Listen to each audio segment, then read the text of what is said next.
E o Supremo Tribunal Federal começou a ouvir hoje as testemunhas de defesa de Anderson Torres, ex-ministro da Justiça e ex-secretário de Segurança Pública do Distrito Federal, réu no processo instaurado para julgar uma tentativa de golpe de Estado para manter Jair Bolsonaro no poder após as eleições de 2022. Nós vamos saber quem é Anderson Torres nessa tela que a gente preparou para você. Tá aí as informações sobre ele, né, Síria? Pois é, o Anderson Torres, André, ele foi que palavra, hein? Papiloscopista, agora foi, da Polícia Civil do Distrito Federal. Além disso, ele foi delegado da Polícia Federal. Ele administrou também a parte técnica, né, e também logística da Diretoria de Combate ao Crime Organizado da Polícia Federal, isso aí no período de 2008 até 2011. Ele também, André, foi secretário de Segurança Pública do Distrito Federal no governo de Ibanez Rocha, de 2019 a 2021. Foi secretário de Segurança Pública no Distrito Federal, no governo de Ibanez Rocha, né? Repetindo a informação, nesse período que eu acabei de citar, de 2019 a 2021. E em 2023, mais recente, retornou ao governo do Distrito Federal para assumir novamente a Secretaria de Segurança, mas foi exonerado ainda em janeiro, após os ataques às sedes dos três poderes, tá? Então, um pouquinho, né, de quem é, um pouco do currículo, do que fez Anderson Torres, né, que a gente está falando tanto sobre ele aqui. E ele indicou 15 pessoas para testemunhar em defesa dele neste caso. A lista inclui o ex-ministro da Economia, Paulo Guedes, o ex-diretor da ABIN, que é a Agência Brasileira de Inteligência, Alessandro Moretti, delegados das Polícias Civil e Federal e ex-comandados na Secretaria de Segurança Pública. Nós preparamos uma tela, né, com as principais testemunhas de Anderson Torres que estavam programadas para depor hoje. Olha só, gente, Braulio do Carmo Vieira, que é delegado da Polícia Federal, Luiz Flávio Zampronha, que também delegado da Polícia Federal, Djairlon Henrique Mourão, delegado e ex-diretor da PRF, da Polícia Rodoviária Federal, Caio Rodrigo Pelim, delegado da Polícia Federal e diretor de investigação de combate ao crime organizado.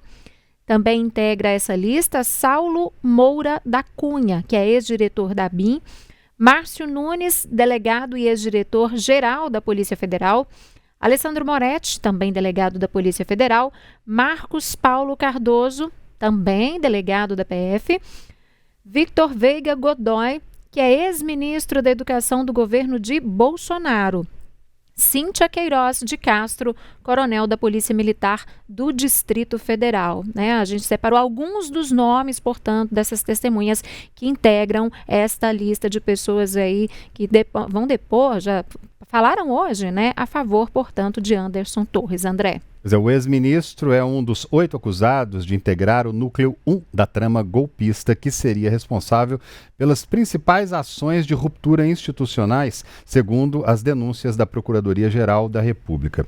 Os réus são processados por abolição violenta do Estado Democrático de Direito, golpe de Estado, organização criminosa, dano qualificado e danos ao patrimônio tombado. Se condenados, né, se vier a ser o caso, podem pegar até 43 anos de cadeia.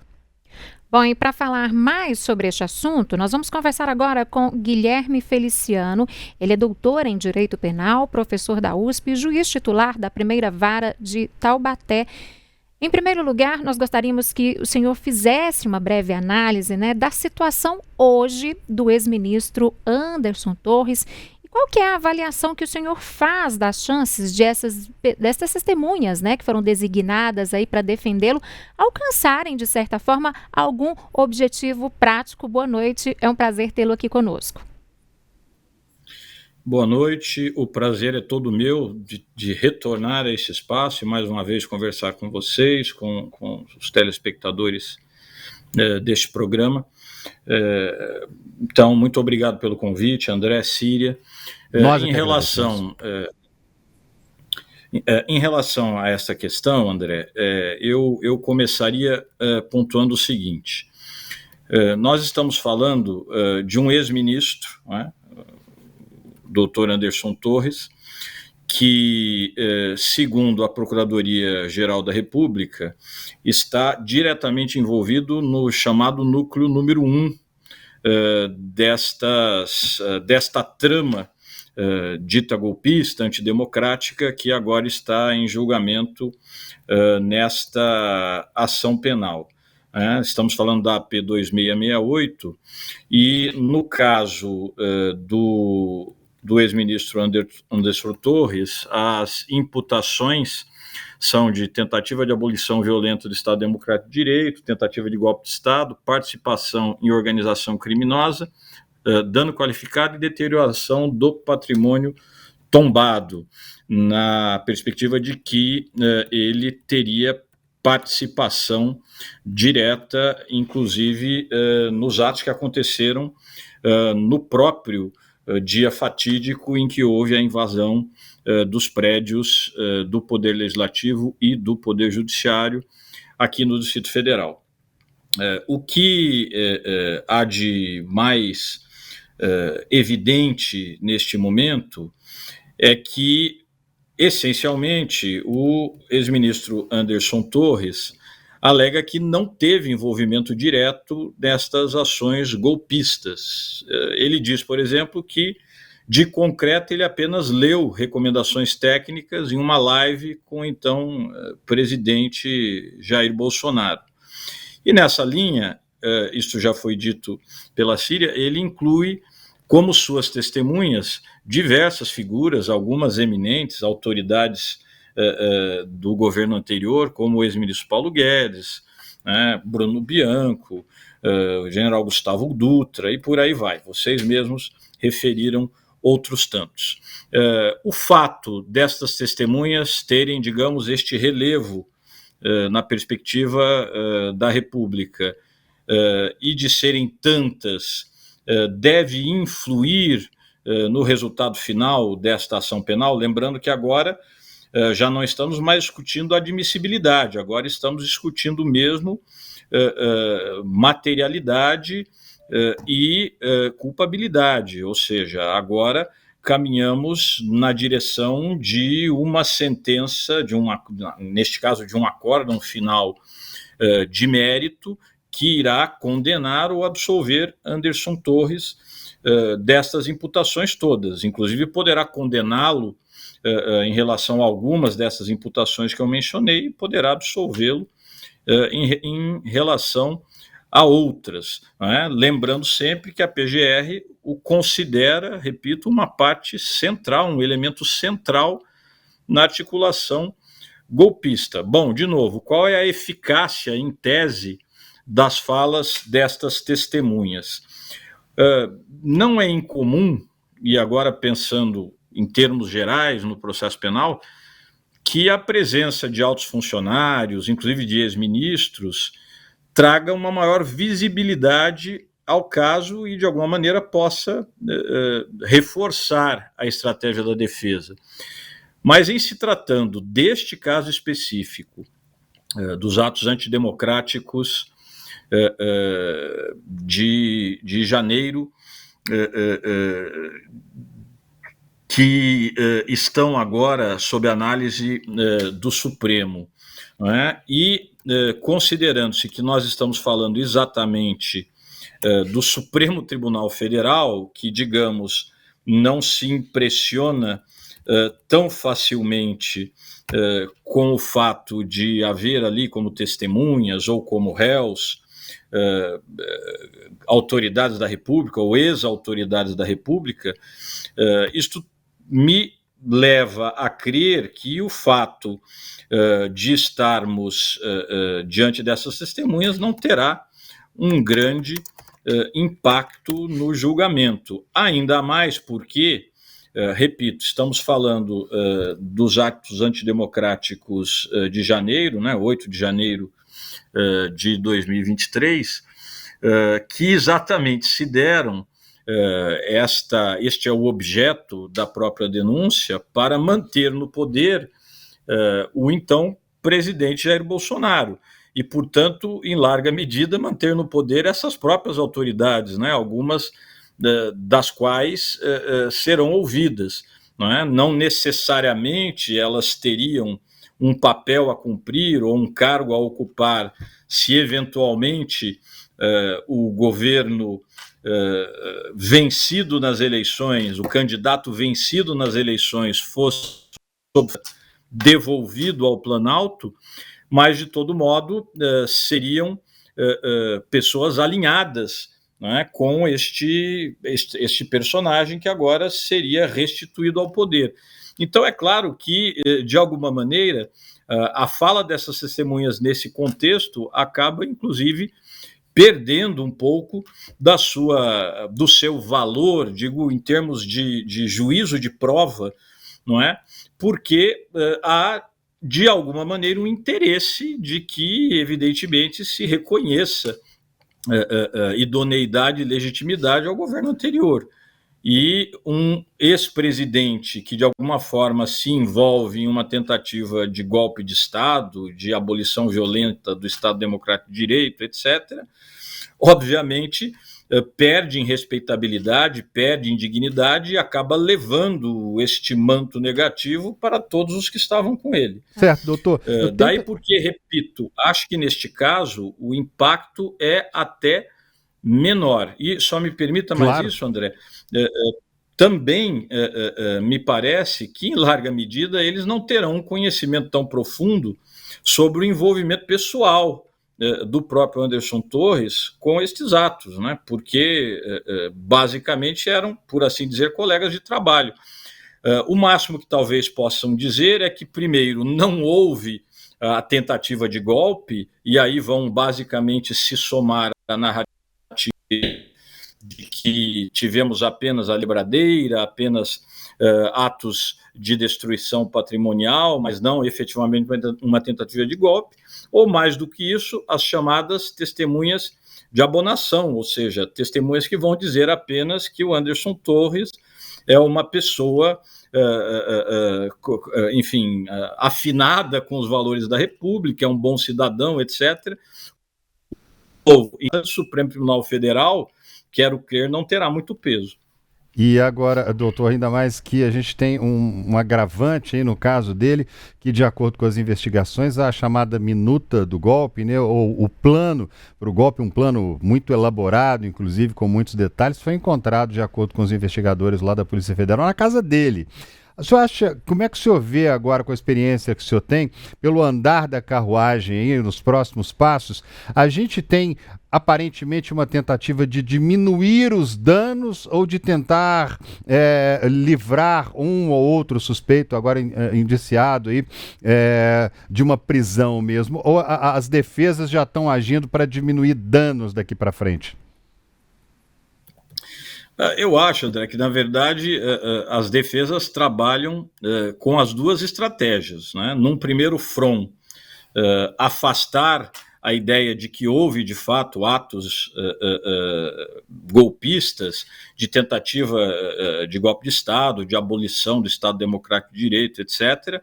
Este, repito, é o primeiro front, é a primeira linha de argumentação, mas superada esta linha de argumentação, esta que eu até mencionei, de que os vários réus tiveram participação nenhuma, e, portanto, eu não teria autoria, e não havendo autoria ou coautoria, obviamente não há responsabilidade penal a ser reconhecida, ou que se houve alguma participação, houve o que se denomina no direito penal, está no Código Penal, participação de menor importância.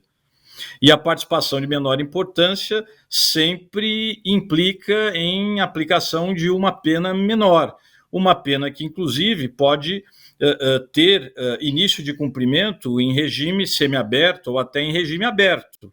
E aí não há efetivamente o recolhimento à prisão, não há efetivamente o cárcere. Não é?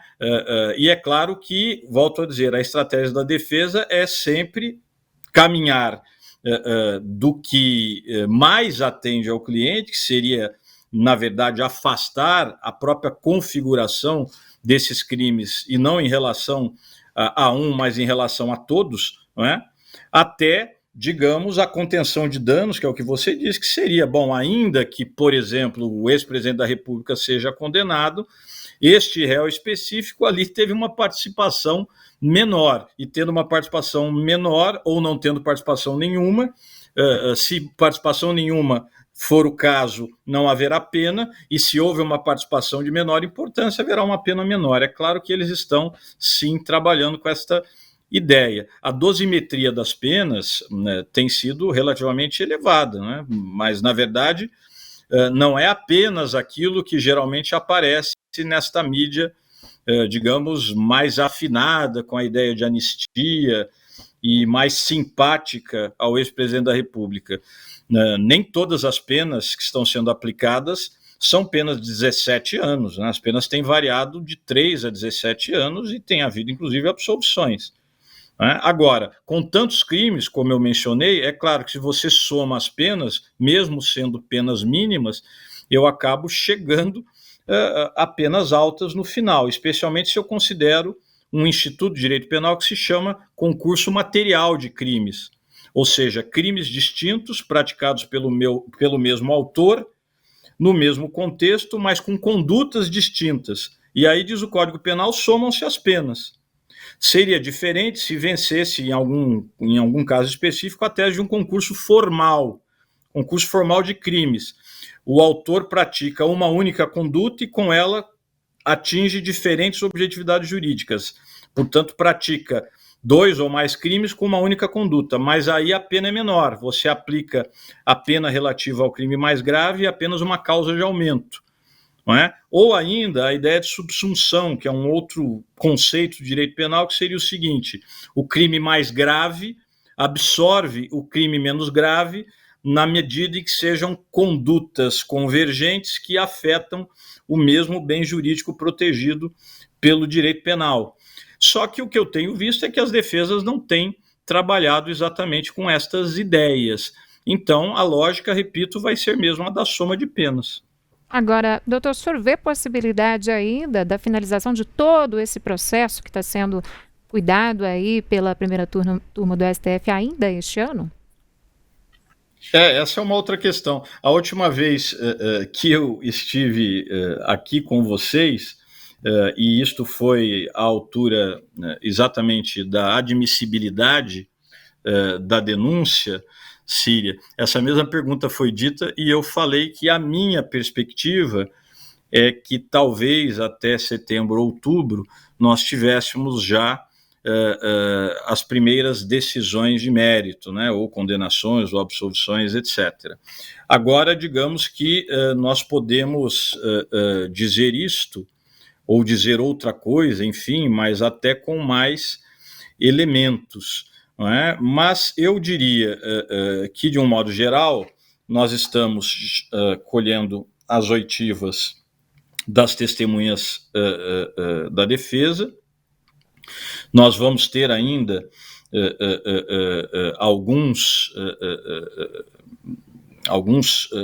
passos importantes nessa instrução e alguns deles, inclusive, são imprevisíveis, não é? Eu posso ter ali alguma incidência de recursos, eu posso ter eventualmente a necessidade de que a primeira turma do STF tenha que se dedicar a outros casos e, portanto, isso depende do próprio calendário da primeira turma do STF, não é? Mas eu diria, ainda agora, quando vocês me perguntam isto pela segunda vez, mas já vendo tudo que aconteceu até aqui, que a possibilidade de ser julgado ainda em 2025, de haver julgamento ainda em 2025, segue muito plausível. Eu ainda, digamos, apostaria nisto.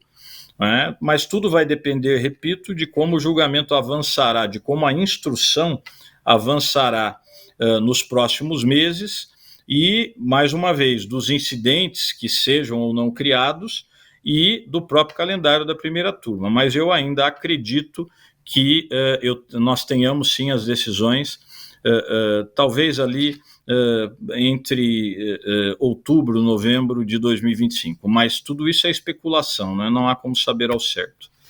Tá certo. Guilherme Feliciano é doutor em Direito Penal, professor da USP e também juiz titular da primeira vara de Taubaté. Muito obrigada por atender o nosso chamado mais uma vez e uma ótima noite para o senhor. Eu é que agradeço a vocês, estou sempre à disposição, chamem-me sempre e até uma próxima ocasião.